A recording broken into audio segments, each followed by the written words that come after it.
You are reading this on a screen powered by electricity. You live in a house illuminated by electricity. You woke this morning because of electricity. You will cook dinner tonight using electricity. And if you think about it, electricity has become so interwoven into your existence that you cannot imagine a world without it. But here is what almost nobody knows. The entire way we transmit electricity, the system that powers every single device connected to a grid anywhere in the world, was invented by a man who died alone, in a hotel room, feeding pigeons with nothing. His name was Nikola Tesla, and his story is not a story about a man who failed. It is the story of a man who was absolutely right, while the entire world insisted he was wrong. And when the world finally realized he was right, it was too late. This is the story of a vision that cost everything. And that changed nothing while he was alive. But that changed absolutely everything after he died.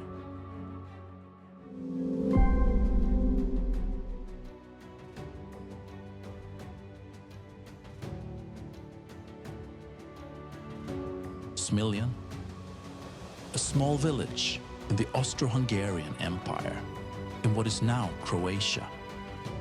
The kind of place where nothing extraordinary was supposed to happen. Where generations of families lived and died in the same houses their ancestors had built.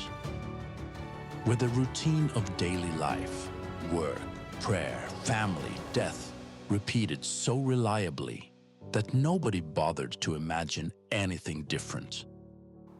On the night of July 10th, 1856, on the eve of a violent electrical storm, a child was born into the Tesla family. His name was Nikola.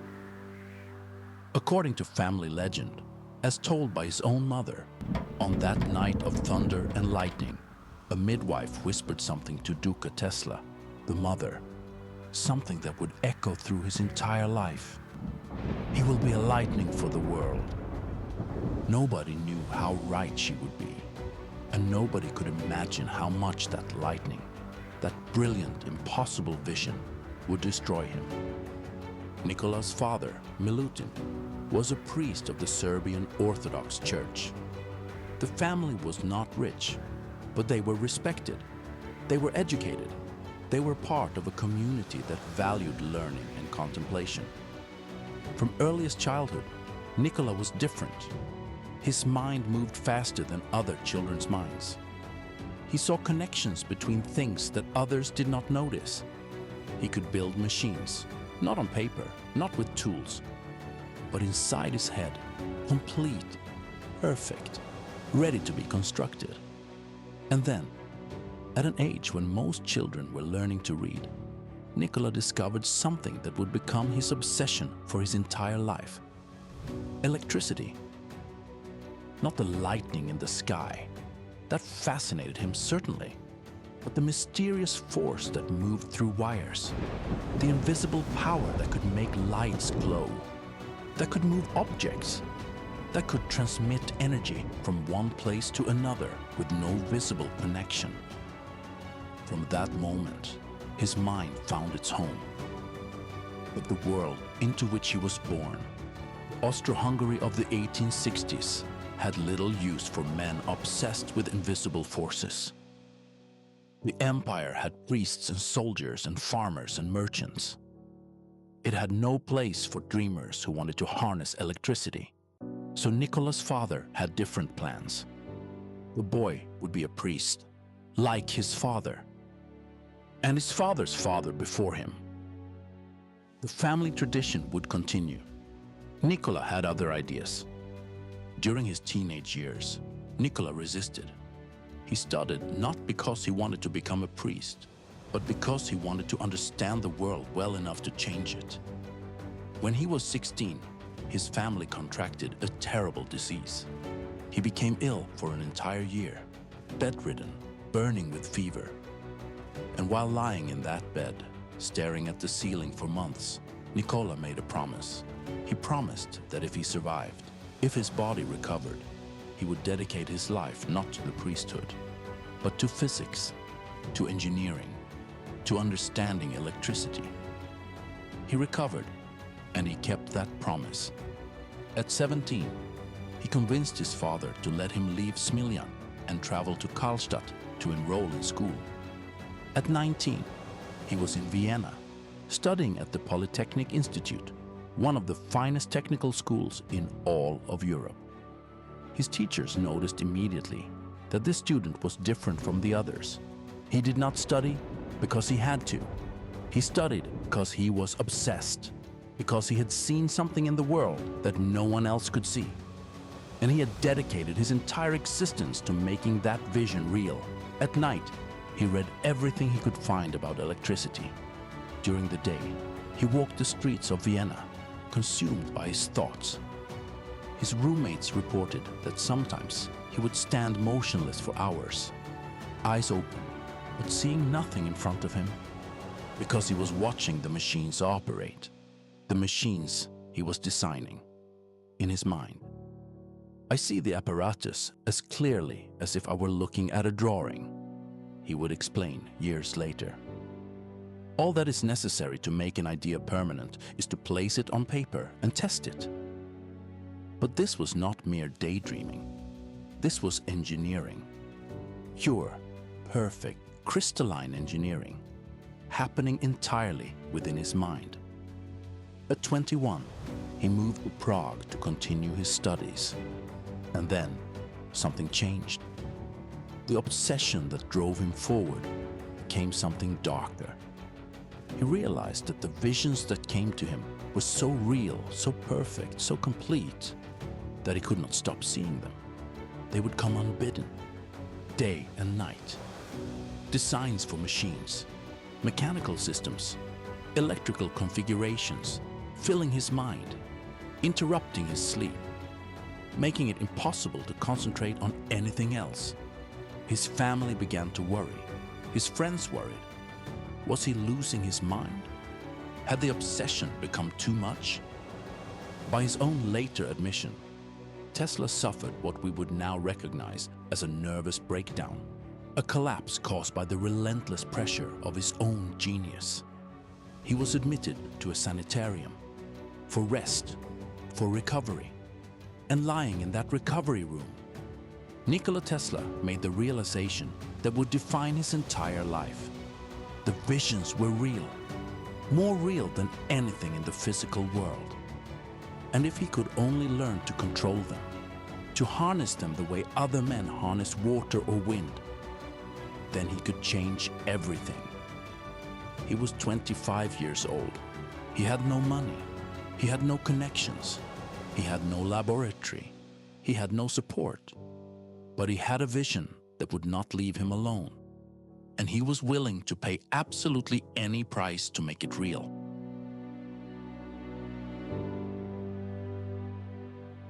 In 1884, at 28 years old, Nikola Tesla arrived in New York with almost no money in his pocket. He carried letters of introduction. He carried his genius. And he carried something else, desperation. He had traveled from Europe to America because America was the only place in the world that seemed to understand the future. America was the land where anything seemed possible, where an immigrant could arrive with nothing and build an empire. Thomas Edison, the most famous inventor in the world, was the king of that empire. Edison had invented the practical incandescent bulb. Edison had built power stations. Edison had invented the phonograph. Edison was the embodiment of the American dream, the man who came not from wealth or aristocracy, but from his own ingenuity and hard work. And Edison had a system, direct current, DC, simple, powerful, practical.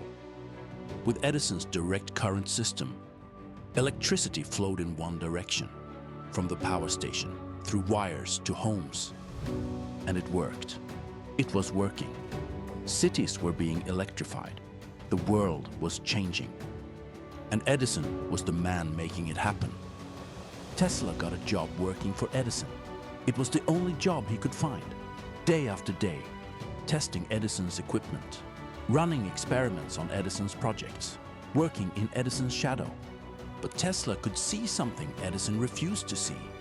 Direct current had limitations, serious limitations. The energy could only travel a certain distance before it weakened. You could not transmit it over long distances, which meant you needed power stations in every neighborhood. You needed wires under every street. It was inefficient, it was expensive, and it was, in Tesla's mind, not the future. So Tesla asked for a raise. Edison said no. Tesla asked for investment to develop his ideas. Edison said no, and then Tesla left. In 1885, he abandoned Edison and tried to start his own company. Failed financially, lost everything. Spent months on the streets of New York, literally broke, literally alone. The only thing he hadn't lost was the vision. And on a day in February of 1887, while walking in a park near Washington Square, something happened. He was with a friend, Anatol Szigeti, a Hungarian immigrant. And as they walked, Tesla was explaining the concept again. The rotating magnetic field, the alternating current motor, the vision that haunted him. And suddenly, it came, not as a thought, not as a flash of inspiration, but as a complete, perfect, crystal clear vision of the entire machine. He picked up a stick, began to draw in the dust of the path. With trembling hands, but with crystalline clarity, he drew every detail. The rotating magnetic field, the rotor, the stator, the copper windings, everything. As he would describe it years later, in my mind, this machine was as vivid as your body. I could touch it, I could turn its crank, I could hear it operating. Tesla had invented the induction motor of alternating current, the machine that a century later would still be the most efficient technology for converting electricity into motion. And he invented it in the dust of a park, with no laboratory, with no funding, with no one believing it was possible.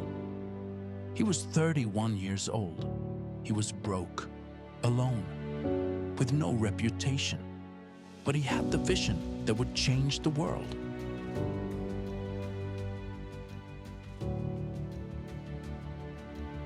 Thomas Edison, already dominant, already rich, already famous, was not prepared to allow some immigrant with no connections to replace his entire system.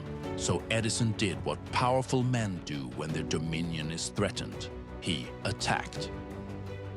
What followed was one of the most brutal battles in American business history.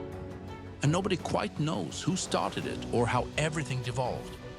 Only that Edison had power, money, and influence. And Tesla had the truth. Edison owned newspapers. Edison bought scientists.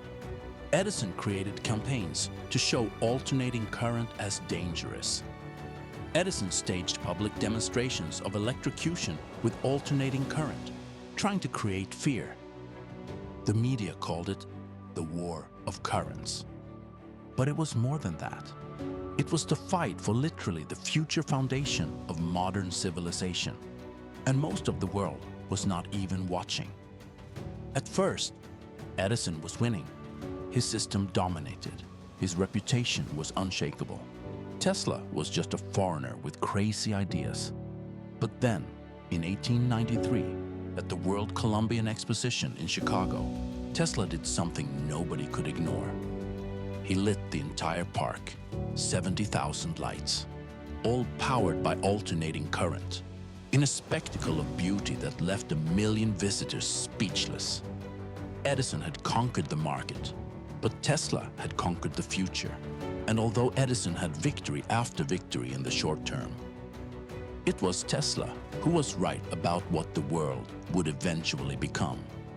Alternating current was not merely possible, it was superior.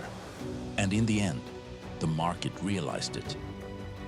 For the next decade, Nikola Tesla was the most celebrated scientist in the world. He gave public demonstrations that seemed like pure magic. He was in his laboratory in New York, creating machines that nobody could imagine were possible. Lightning danced between his fingers, coils humming with frequencies he could feel in his spine, machines spinning on their own, wireless power, electricity transmitted through the air. The world called him a genius. The newspapers covered every experiment.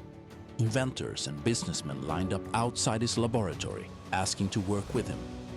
Tesla was still poor, still a foreigner, still had an accent. But now, nobody could dispute that he was exactly who he said he was, the man who had changed the future.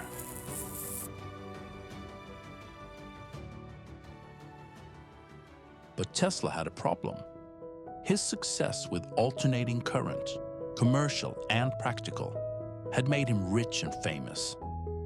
However, that was not what Tesla really wanted. He wanted to do something much more grand. He wanted to transmit power wirelessly to the entire planet. Imagine for a moment what that would mean. No wires, no transmission, just energy flowing through the air, the same way radio flows. You could be anywhere in the world and have electricity, free, infinite, abundant. To realize this vision, Tesla needed a specific place, a property in Wardenclyffe Tate near Shoreham on Long Island, and he needed a specific man, J.P. Morgan, the most powerful man in the financial world. In March of 1901, J.P. Morgan gave Nikola Tesla a massive amount of money, a fortune that few men in America possessed. Money enough not just to build the tower, but to keep hundreds of people working for years. Enough to prove a concept that would change the world. Tesla began to build. Wardenclyffe Tower was a monumental symbol of human ambition, a structure of 187 feet high, copper windings, Tesla coils amplified millions of times, supposedly capable of transmitting wireless energy anywhere on Earth. And for a few years, Tesla believed it had worked. The accounts were right. The equations functioned. The physics worked. But there was a problem that nobody had foreseen. You cannot contain wireless energy in a controlled way. It spreads. It disperses. You cannot direct it only to the receivers you want. It was like trying to send a whisper through a hurricane and make sure only one person hears it. And while Tesla continued building and testing, costs skyrocketed. In 1917, unable to pay taxes on the property, after years of living in the Waldorf Astoria hotel, accumulating debts Tesla could no longer pay. Without resources, the courts ordered that the tower be demolished, sold as scrap metal to cover his debts. The man who had aimed to free the world from energy dependence now had nothing. The man who expected to leave an immortal tower on Long Island saw his vision dismantled piece by piece and sold by weight of scrap metal. And that which should have been the monument of his life became the symbol of his ruin. What follows is the part of the story that nobody can quite look at directly. Tesla was 65 years old. His project had failed. His money had evaporated. Most of his friends had disappeared. He moved into the Hotel New Yorker, a small room, room 3327, on the 9th floor, and remained there for 12 years, until the end of his life. Nobody visited, nobody called. The world had completely forgotten Nikola Tesla. What was strange was that he had not given up. He continued thinking, continued inventing, continued imagining impossible machines. But now his ideas found no audience. His voice had no more amplification. He became obsessed with one thing: the pigeons. He began feeding them in the park, bringing them to the room. He spent his money, what little he had, to buy food for pigeons. Some researchers speculate that he recognized in them something of himself. Misunderstood creatures. Creatures the world did not value. Creatures that just wanted to be fed and cared for. Perhaps. But perhaps also, he had simply arrived at a place of solitude so deep that the only company available was with pigeons. During this time, he continued to think, to imagine, to design. But now his ideas became, in the eyes of the world, increasingly impractical. He imagined a death ray that could defend against aircraft. He imagined controlling weather through electrical manipulation. He imagined communicating with life on other planets. The newspapers called him eccentric, brilliant but mad. A cautionary tale about the dangers of obsession. But Tesla, who had always seen more clearly than the world, was not confused. He knew he was years ahead of his time. He had proven it once with AC. The present is theirs. The future for which I really worked is mine, he wrote. And he meant it, not bitterly, but simply as a statement of fact. On January 7th, 1943, a maid at the Hotel New Yorker noticed that the door to room 3327 had not been opened for several days. She knocked. No answer. She used her key. Nikola Tesla was lying in his bed, dead. How long? Nobody knew. The New York Times published his obituary. It was short. It noted that he was an inventor and scientist. It mentioned his role in developing the AC system. It also noted that at the moment of his death, he had practically no possessions, no property, no money. The man who had envisioned wireless electricity for the entire planet died with so little that his possessions fit in a few cardboard boxes. And those boxes were retained by the United States government, not to preserve his legacy, but because there was concern that his notes and projects might contain information of interest to foreign powers. As if the man who had given away the future was still dangerous. 86 years dead, alone, forgotten. His white pigeon, the one he loved, we do not know what became of it. And the world moved on, without knowing what it had lost.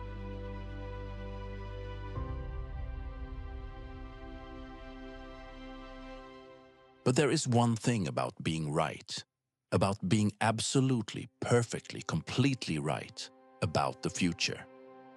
The future eventually arrives. In the 1950s and 1960s and 1970s, scientists began re-examining Tesla's work, his patents, his projects, his calculations, and they realized something that made them want to apologize to a dead man. He was right about everything.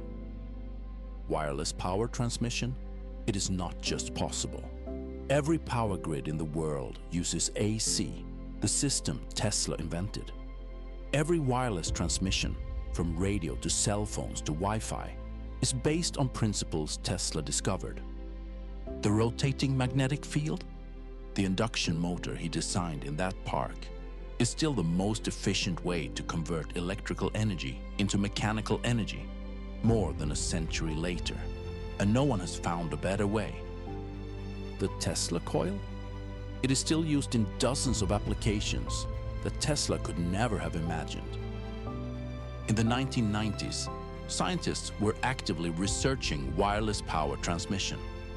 The same concept Tesla had envisioned, the same tower concept he had built and seen demolished. And Elon Musk, who created Tesla Inc., an electric car company, named it in honor of Nikola Tesla. A conscious tribute to the man who had made all of this possible.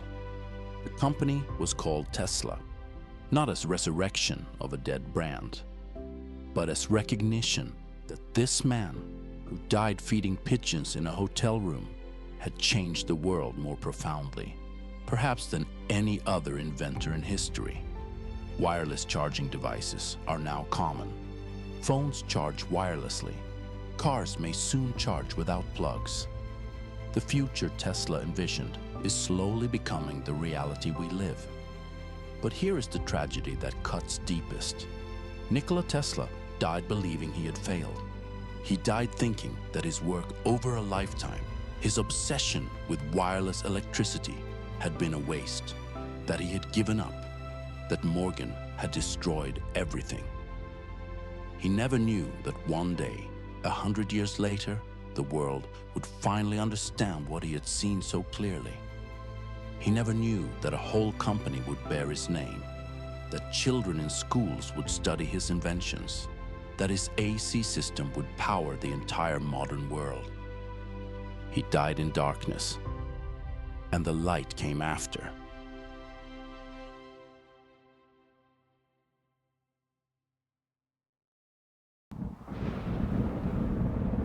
Nikola Tesla had no choice. From childhood, obsession possessed him.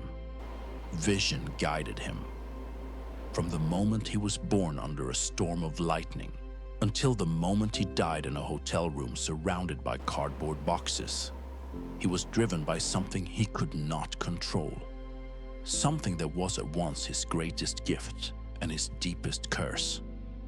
He gave us the future. Not in a metaphorical sense, but literally. The electrical infrastructure that powers modern civilization is his invention.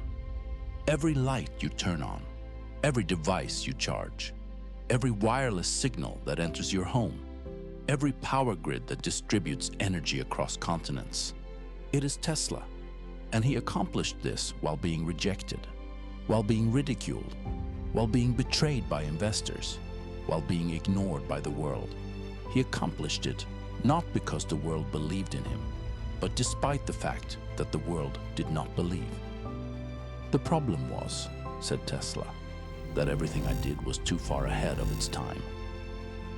And that was his tragedy and his redemption, because now, as we face an energy crisis, as we seek clean energy sources, as we imagine wireless power transmission to remote places, as we dream of a world where energy is abundant and free, we are finally catching up to Nikola Tesla. The man is dead, but his vision is alive.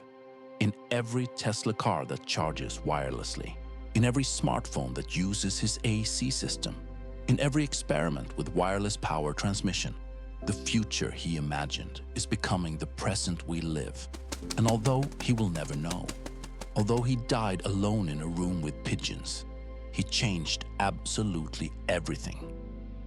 Behind every empire, invention, and icon lies a history never fully told. This was his. If this story moved you, you've witnessed something eternal. That behind rejection lies vindication. That behind isolation lies connection. That behind death lies immortality. A man forgotten in his lifetime. A vision realized only after his death. A legacy that powers the world without credit. Which inventor changed everything and asked for nothing? Tesla. The answer is always Tesla. Now tell us in the comments, who was the figure history erased? The genius who trusted the future more than the present? The visionary whose work we use every moment without knowing his name? Subscribe and witness the next story of impossible foresight. Because some men don't just build the future, they become invisible infrastructure of civilization. And I'm here to show you which ones did.